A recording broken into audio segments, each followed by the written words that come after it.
부자가 될 수밖에 없는 월리스 와틀스의 절대 법칙에 대한 두 번째 영상입니다. 와틀스는 부자가 되기 위해서는 소망하는 바를 구체적으로 설정해야 한다고 말합니다. 그리고 소망을 이미 이룬 모습을 뚜렷한 이미지로 그리라고 말합니다. 이는 제 채널에서 주로 소개되었던 네빌 고다드님이 주장하는 법칙과 매우 동일합니다. 더불어 소망이 이미 이뤄진 것에 대해 감사하는 마음을 지속적으로 갖는 것을 강조하고 있습니다. 또한 상상이 이뤄지는 중이라는 확신과 상상을 현실로 구현하려는 목적의식을 견지하는 것이 매우 중요하다고 강조합니다. 자, 그럼 와틀스의 인사이트를 빌어 말씀드리겠습니다. 부자가 되기 위한 첫 단계는 내가 원하는 바를 뚜렷하고 분명한 이미지로 떠올리는 것이다. 일단 뚜렷한 이미지를 완성해야만 전달할 수 있다. 하고 싶은 일, 갖고 싶은 것, 되고 싶은 사람에 대해 모호하고 흐릿한 이미지만 떠올리는 사람들은 대부분 생각하는 본질의 이미지를 각인시킬 수 없다. 부자가 돼 잘 살고 싶다는 식의 애매한 소망을 품는 것만으로는 부족하다. 여행을 다니고 세상을 두루 살펴보고 오래 살고 싶다는 막연한 소원도 마찬가지다. 그런 소망은 누구나 갖고 있다. 친구에게 메시지를 보낸다고 가정해보자. 친구더러 알아서 해석하라며 알파벳을 A부터 G까지 순서대로 보내거나 사전에서 아무 단어나 골라 보내진 않을 것이다. 상대방에게 메시지를 전달할 때는 자신의 생각을 담은 의미 있는 문장을 보내는 것이 당연하다. 이렇듯 당신이 원하는 바를 본질에 전달하려면 생각을 잘 정리해 보내야 한다. 자신이 무엇을 원하는지 파악하고 명확하게 정리해보자. 모호하고 흐릿한 소망을 전하면서 창조적 에너지가 행동을 개시하기를 기대할 수는 없다. 집을 둘러보며 소망을 정리하던 학생처럼 당신도 소망을 재검토해보자. 자신이 무엇을 원하는지 정확히 떠올려 생각하고 소망이 이뤄진 모습을 뚜렷한 이미지로 그리는 것이다.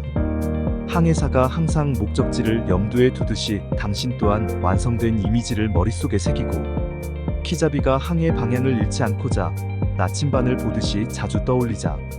무엇을 원하는지 알기 위해 집중해서 훈련하거나 특별히 시간을 정해두고 기도나 묵념을 할 필요는 없다.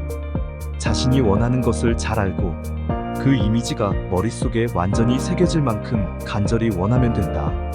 시간이 날 때마다 가능한 한 오랫동안 그 이미지를 숙고하자.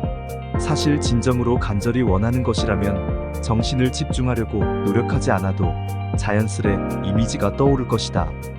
불을 향한 당신의 소망이 일관된 목표를 지향할 정도로 간절하지 않다면 굳이 이 지침을 실천하려고 애쓸 필요도 없다. 이 지침은 게으르고 편하게 살고 싶은 달콤한 유혹을 물리칠 만큼 간절히 부자가 되고 싶은 이들을 위한 것이다. 머릿속에 분명하고 확실한 이미지를 그리고 생각만 해도 기분 좋아지는 사소한 부분까지 오랫동안 숙고할수록 소망은 더 강렬해질 것이다. 소망이 강렬해질수록 더욱 쉽게 이미지에 집중할 수 있을 것이다. 뚜렷한 이미지 외에도 필요한 요소가 있다.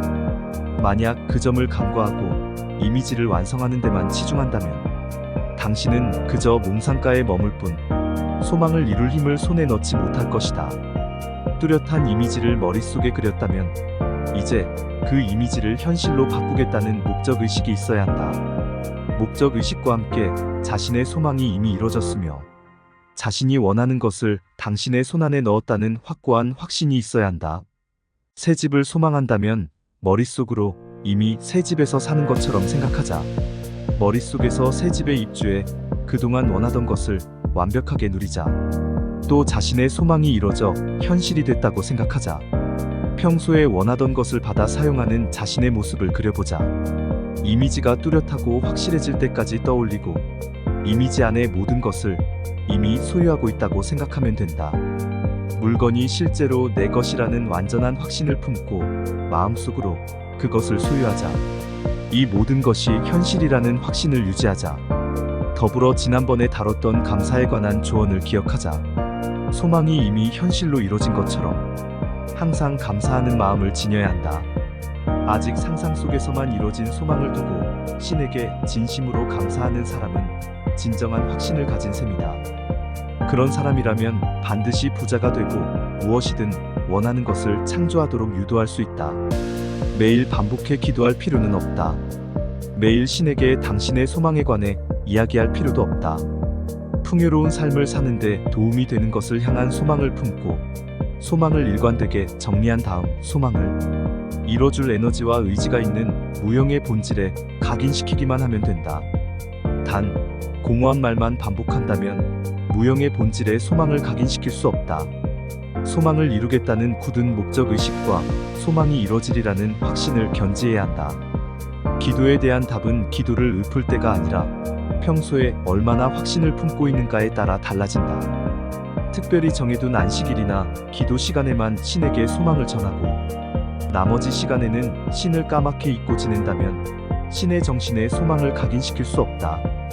말로 하는 기도에는 나름의 장점이 있다. 소망의 이미지를 뚜렷이 다지고 확신을 강화하는 등 당신 자신의 마음을 다잡는데 꽤 도움이 된다. 부자가 되고 싶다면 따로 기도 시간을 정해두지 말고 항상 기도해야 한다. 여기서 기도란 소망을 구현하리라는 목적의식과 지금 소망이 이루어지고 있다는 확신을 갖고 비전을 착실히 견지하는 것을 의미한다. 비전을 명확하게 그렸다면 이제 경건한 기도를 통해 궁극적 존재에게 비전을 전하자. 그 순간부터는 자신이 청한 것이 이미 이루어졌다고 생각하고 그것을 받아들여야 한다. 마음속으로 새 집에 살고 좋은 옷을 입고 자가용을 타고 여행을 한다고 생각하자. 자신이 청한 것을 지금 실제로 소유하고 있는 것처럼 말하고 또 생각하자. 주변 환경과 경제 상황이 모두 이상적이라고 상상하자. 그리고 상상 속의 이상적인 환경에서 시간을 보내자. 단, 한낱 몽상가처럼 공상만 하는 것은 금물이다. 상상이 이뤄지는 중이라는 확신과 상상을 현실로 구현하려는 목적의식을 견지하는 것이 중요하다.